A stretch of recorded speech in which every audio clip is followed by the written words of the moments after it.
Reit Shaun, dau dim heddiw yn erbyn Guilsfield, oedd hi'n gem anodd oedd? Oedd, ac yn dweud, bydd hi gyntaf yn ebyn trydydd yn ôl i de. Gem, oedd ni lle ni giro, crucial i ni fynd a curo gem yma heddiw, a mae'r hoged i mynd allan i wneud y job heddiw. Gem anodd Guilsfield, pob yn gwybod faint o tîm anodd yn nhw'n scrapio am bob dim, a tîm anodd i torri lawr i ddweud gwir, ond dwi'n meddwl heddiw nath Rogia dangos y potensial a talent gyda ni'r tîm heddiw i mynd a cymryd 3 points. Dwi'n meddwl, dwi'n nhw siarad efo Shaun wan, ond dweud fel deithoch chi i trio dechrau yn sydyn heddiw. Ti'n meddwl bod chi wedi gwneud hynna? Do, last couple of weeks dwi'n meddwl da ni wedi dechrau mor da bys ni wedi licio. A mae hynna wedi dangos yn perfformiadau ni. Ond heddiw mae Hogia wedi dechrau o'r first minute, first go. Ac mae hynna wedi dangos rili, mae wedi setio'r tempo i dechrau gem. Da ni wedi bod yn gwynebau nhw a os ddim y das di mynd i sgorio uffernol o gol da ac yr ail efo Brwci fyd. Oedd o'n sgorio gol ar adag pwysig yn y gem lle oedd yn eisiau'r ail gol na i just setlo law chydig bach a chwarae gem ni a ia, mae wedi bod yn gret dechrau da a fath o dweud, da di mynd ar gem heddiw a di curo, so ia. Oedd y gol gyntaf yn bwysig, Shaun. Oedd i reit even i fanna, doedd. Dwi'n meddwl nath Dan yn sgorio ar ôl hanner awr. Oedd i finish da gyda, doedd? Oedd. Mae'n jyst yn rhywbeth natural sy'n dod o Darren, mae pob yn gwybod yna. Mae'n gyda hiti ar rwla a mae'n mynd mewn. Ond nawr wrth ysdyn mae Brwci wedi dod o dda i torri trwy 2 defender a di roed pel rili da mewn iddo fo. A just y composure gyda Darren i fynd a rhoi hwnna'n y gornal dwi'n meddwl chdi wedi cael o agosach i'r post i ddweud gwir.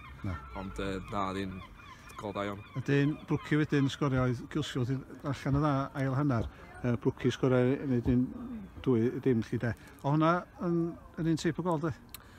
Ti'n gwybod rhywbeth debyg i ddweud gwir. Os rhywbeth yr un peth, ond na eto, mae'r ddau yna heddiw wedi wneud yn shift fewn calad iawn i fewn i heddiw ac na wedi mynd at y curo gem ni, ond os ti'n dweud Brwci mae jyst pan mae'n cael spes i'r deg amdano rhywun ti'n gwybod beth yw'r bres ar a fo fysa fo ac mae'n mynd ar y pel mewn union yn ei lle so lle sa das o reit i ddweud gwir sy'n mynd i gael i'r lle gwell ddymol y post na ond na briliant ti reit falch bod y ddau na wedi cael gol heddiw a bod wedi cael 3 points a wedi mynd ar curo'r gem.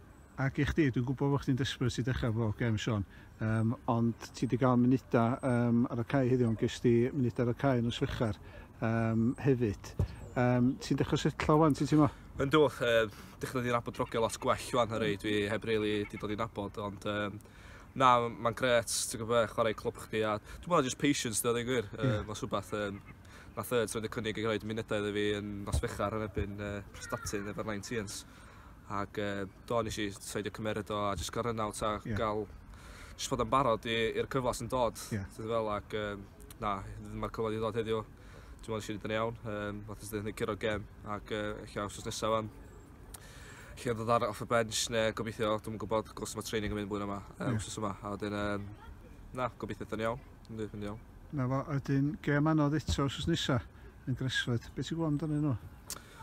Dim llawer, dwi'n cofio ni'n chwarae nhw fo Llandudno yn Welsh Cup. So dwi'n gwybod chydig amdano nhw, ond fath ysdyn dweud, mae'r gyngrair yma ti'n gwybod am clwbiau ond mae pob yn cyrraedd gilydd a os am un gem hawdd yn y gyngrair yma so ti'n gwybod fatha dim wedi fynd i Gresfyd wrth nesaf a mae hwnna'n mynd i fod yn tough challenge eto ond na, gen i ddigon o belief yn yr Hogia ac fath o dweud gobeithio mynd i fyna a cymeryd 3 points gyda Gresfyd yd. O, nes i o'n gwch di ar y cae, sef o Shaun, a dyn baron dan i wrth nesaf, ia? Diolch yn fawr, nice one. Diolch, di Shaun.